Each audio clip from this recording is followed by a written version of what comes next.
दोस्तों, ज्ञान गठरी में आपका स्वागत है। आज मैं आपसे रावण और राम जी के युद्ध की कथा कहने जा रही हूँ।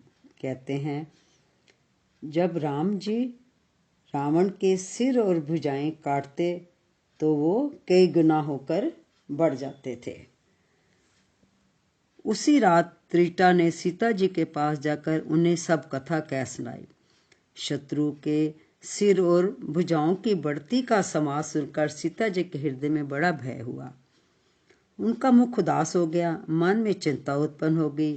तब सीता जी त्रिटा से बोली, हे माता, बताती क्यों नहीं, क्या होगा?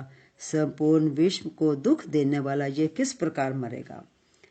श्री रघुनाथ जी के बाणों से सिर काटने पर भी नहीं मरता।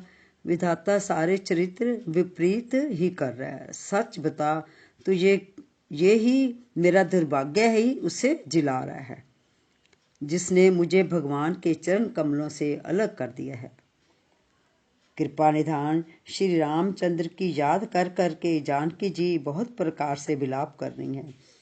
त्रिष्टा ने कहा, हे राजकुमारी, सुनो, देवताओं के शत्रु रावण हृदय में बाण लगते ही मर जाएगा, परंतु प्रभु उसके हृदय में बाण इसलिए नहीं मारते क्योंकि इसके हृदय में जानकी जी आप बसती हैं।